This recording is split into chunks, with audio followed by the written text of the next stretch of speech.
Hey everyone, and welcome to today's Explainer. I am super excited to dive into this one with you. We are unlocking exponential functions. Now, we're going to take this totally out of the realm of abstract theory, the dry rules and formulas you might vaguely remember from math class, and ground it entirely in reality. Because by the end of this, you'll see exactly how these mathematical curves dictate the world around us. We're talking everything from the depressing decay of a new car's value to the explosive, awesome growth of compound interest in your bank account. Let's get started. So here's our roadmap for today. Number 1, linear versus exponential. 2, graphing the curve. 3, real-world growth. 4, half-lives. And finally, number 5, compound interest. All right, part 1, linear versus exponential. Let's anchor our basics. To really get this, we need to contrast these two models side by side. Think about a linear function, y equals mx plus b. The key thing here is that we're constantly adding a fixed number. It's like a gym membership where you pay a flat $50 fee plus exactly $3 every single time you visit. It's steady. But exponential functions? That's f of x equals a times b to the power of x. Here the growth is driven by multiplication. You aren't just adding anymore, you are multiplying by a base. And trust me, that multiplicative power makes all the difference in the world. Let's quickly define these crucial terms so we're all on the same page. In our formula, A is just your starting amount, but B is the star of the show. That's your base, or your multiplier, and X is our exponent. There's a golden rule for B you've got to remember. If your base is greater than 1, you are looking at exponential growth. But if your base is between 0 and 1, you're looking at exponential decay. To really feel the terrifying acceleration of exponential growth, let's look at a science experiment from our sources tracking mold cells on a piece of bread. Observation 0 starts with just 50 cells. Our multiplier here is 3, meaning this gross little mold colony triples at each periodic observation.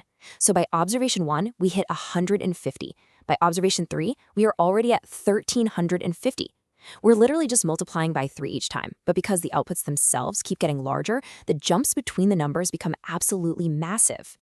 Okay, moving on to section 2, graphing the exponential curve. Let's make this visual.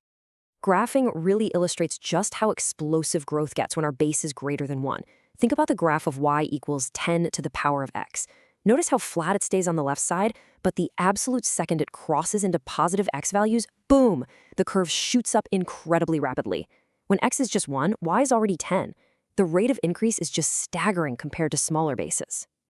Now, think back to the left side of that curve, where it seemed totally flat. That brings us to a vital concept called the asymptote. An asymptote is a line that a graph approaches, getting closer and closer and closer as it heads toward infinity, but it never actually reaches it. So as the x values become increasingly negative, the curve gets infinitely closer to 0. But mathematically, it never actually touches it. It's like a mathematical force field. Now let's flip the script. This perfectly shows the visual anchor for exponential decay. Here, our equation is y equals 1/2 to the power of x. Because our base, 1/2, is between 0 and 1, the whole curve flips. As our x values increase positively, our y values just plunge downwards. And again, they approach our asymptote on the x-axis, but they never quite hit absolute 0. Before we apply this to real life, here is a super quick recap of the algebraic rules from the Cambridge text. First, to multiply expressions with the same base, you just add the exponents. Simple enough.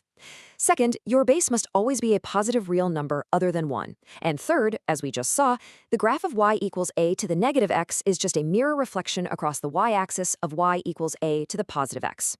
Okay, theory over. Let's take this into the real world. Section 3, real-world growth and decay. This is where it gets highly practical. I want to ask you a question that most of us can painfully relate to. We've all heard that a car loses its value the exact second you drive it off the lot. But what actually happens to a brand new $18,000 car that depreciates at 25% each year? Ouch! The punchline of the math is brutal. It drops to just $5,695.31 after only 4 years. Let's look at the setup. Your starting value A is $18,000.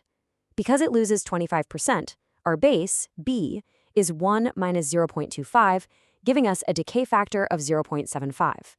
We plug in 4 for our exponent x, and wow, we clearly see exactly how fast a decay factor of 0.75 eats away at an investment. And the crazy thing is how this mathematical skeleton builds across totally different subjects. Look at these handwritten calculations from the sources. Whether you're calculating the devastating financial decay of that car or tracking a bear population that starts at 1,573 and grows at 2% over 10 years, the structure is identical. It is literally just the starting value, the base, and the exponent doing all the heavy lifting. All right, Section 4, the math of half-lives. Let's talk chemistry and biology. Half-life is literally just the time required for a quantity to reduce to exactly half of its initial value. And the variety of timescales where this applies is mind-blowing. Technetium-99m, which is used in hospital prep, has a half-life of just 6 hours. Arsenic-74, used to locate tumors, takes 17.5 days. And carbon-14, the stuff archaeologists use to date ancient artifacts, that has a massive half-life of 5,730 years. But here is the absolute best part about all these word problems. The decay factor for any half-life problem is always 0.5. It doesn't matter if you're calculating how many owls are left if a wild population halves every decade, or tracking a sample of carbon-14 over 30 millennia. The multiplier b in your equation is a constant 0.5. The only thing you ever have to change is how you formulate the exponent for your specific time frame. That's a real game changer for solving these. And finally, Section 5, compound and continuous interest. Let's talk about exponential finance. But let's break down the two main ways banks calculate your money. First up, compound interest. This is interest earning interest, compounded periodically, like monthly or daily. The formula looks a little intimidating, but it's really just our standard exponential framework, slightly modified for m, which is the number of compounding periods. Then we have continuous interest. This assumes your money is compounding every single possible fraction of a second. It uses the mathematical constant e, which is roughly 2.718. Let's look at a super practical, real-world scenario from the Montgomery College sources. Imagine you're trying to pick a bank CD and need to find the actual best return. Advanta offers 4.93% compounded monthly. Charter One gives 4.97% but only quarterly. And Liberty?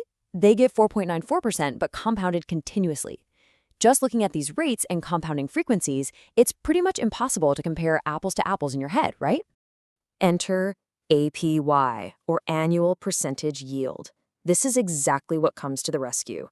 APY is the simple interest rate that produces the exact same amount in 1 year, which lets you directly compare all those totally different compoundings. Think of APY as your ultimate decoder ring for cutting through banking jargon to find your true bottom-line exponential growth. So here's your exact game plan, a really actionable takeaway for your own finances. Step 1, identify the given interest rate and compounding frequency the bank is pitching you. Step 2, apply the APY formula, or honestly, just use a time value of money or TVM solver on your calculator. Step 3, simply compare the APYs. The highest APY is your best actual yield. End of story. It doesn't matter if the bank is compounding it monthly, daily, or continuously. So now that you've completely mastered the exponential curve, from modeling biology to tracking car depreciation, how will understanding APY and exponential growth actually change your financial decisions?